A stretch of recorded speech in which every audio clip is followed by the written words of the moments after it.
Okay, guys, you are about to go to a tournament of your life.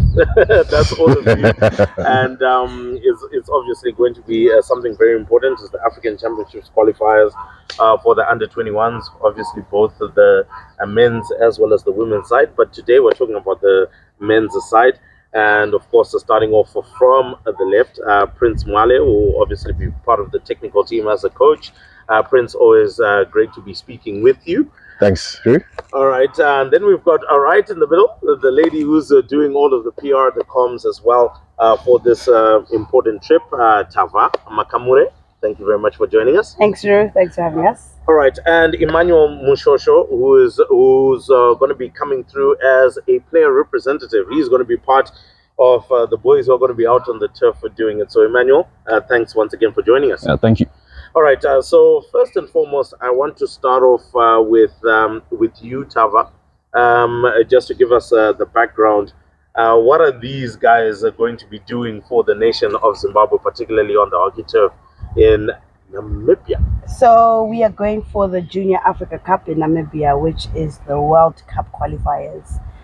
So we've got this year we've got 3 teams qualifying instead of 2. So what Zimbabwe is going to do is try and qualify for that World Cup. I think the last time we went, we just missed by 1 against South Africa. So I think for the men, they're looking forward to that's their main goal, just to end up at least play for the final. I think last time we spoke with Mushosho was try and make it to the final, and whatever outcome comes out, at least we've qualified for the World Cup. So this is what we're going for. Same, I'll speak for the ladies as well.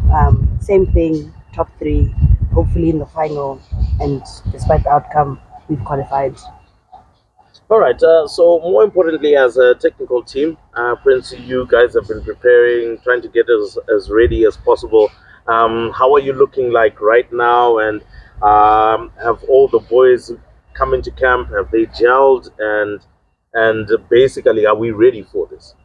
So I think we're not quite ready. We obviously, unfortunately, have hit that difficult period with exams, and a lot of the boys are currently occupied with exams. So we've just taken this as sort of the downturn of our preparations. But we kick off in T minus 15 days. The work it's rolling, but I think we've put enough preparation behind.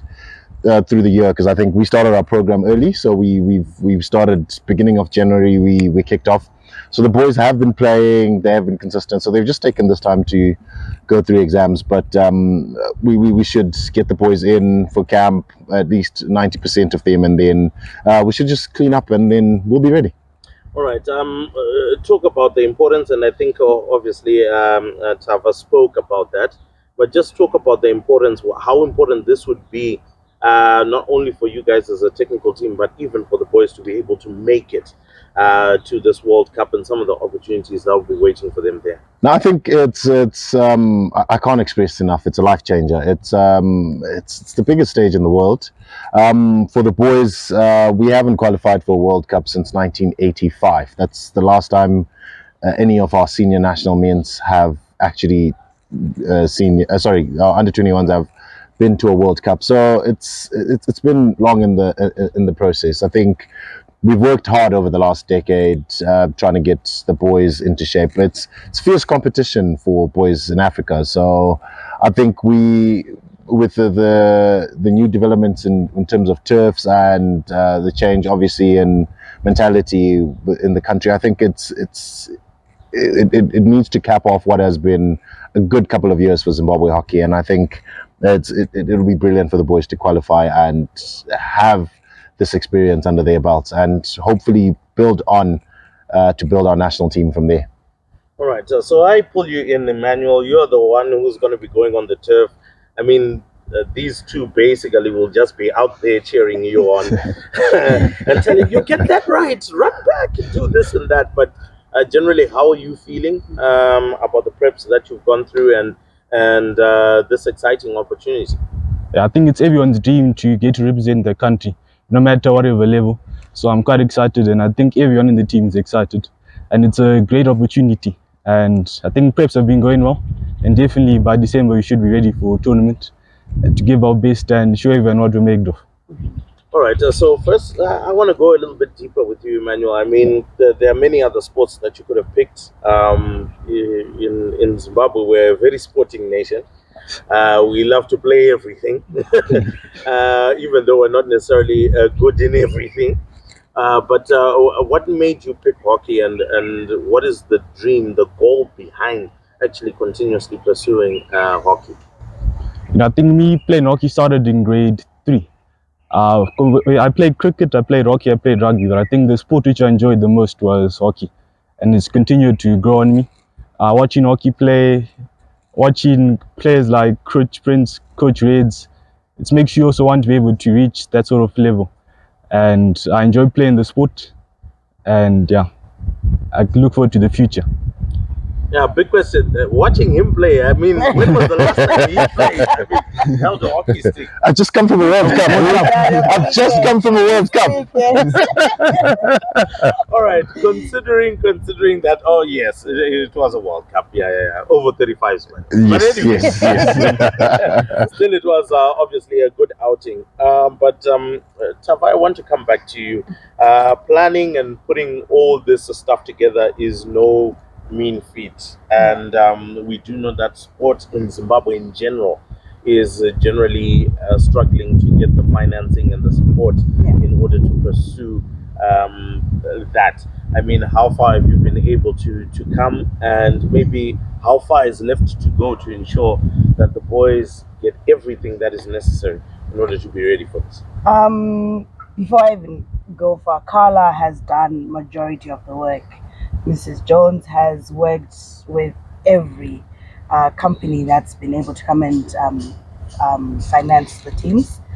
I think the planning has been the difficult part because things that happen in the background are really tough. A lot of players won't know what happens. The fact that they get to the tournament, but what happens behind closed doors is something which a lot of technical teams, managers will know. I think it's been nice to know that the tournament is happening in Namibia. Unfortunately, we got to know about it late, so now our funding came in a bit later, and then trying to put into the budget for players was a bit tough. But we've had to pull it off somehow. We've come up with our sponsor. We've always had the sponsor a player, sponsor a team. So we've got certain players that we're sponsoring, and there's good feedback as well. And we're also calling more corporates to come and sponsor. We still have to, sponsor our players who are outside of Zimbabwe. We still have to fly in for the tournament. So we're still hoping for a miracle somehow for corporates to come in and help us make it to Namibia. Yeah, and maybe for you, Prince, as well, the importance of having finances. I mean, practice areas difficult to come by as well. I mean, you have to finance that, nutrition, and so on and so forth. I mean, just how difficult does that make your preparation as a technical team as well? I think it's a load we have to bear for Zimbabwe sport in general. It's something we don't like our players to sort of think about, but unfortunately, it's the reality. It's a painful reality where we sort of come to a stage where people have to find their own funds to represent their national team. I think we go out there and we represent a nation of 15 million, and to carry that weight, to be proud to adorn that jersey, to represent your nation, it's something that someone shouldn't have to buy, or someone shouldn't have to sweat to. It should be an honor. So I think it plays a lot on our players' minds, and obviously technically it makes it very difficult for us to plan because we're never aware if we can finance the best players, which is what we really want. We want the best players to play for Zimbabwe, but unfortunately the financial constraints are reality.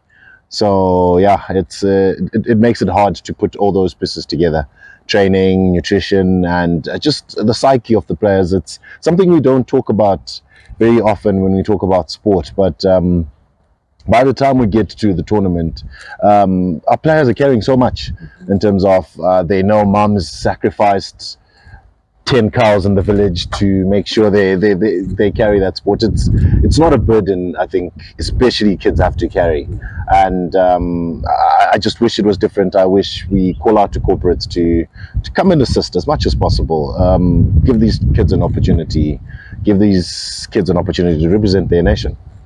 All right, so Emmanuel, I come to you as well. Going to be wrapping all of this up. Obviously, you've got the goal, you've got the aim, the targets have been set, the objectives have been set.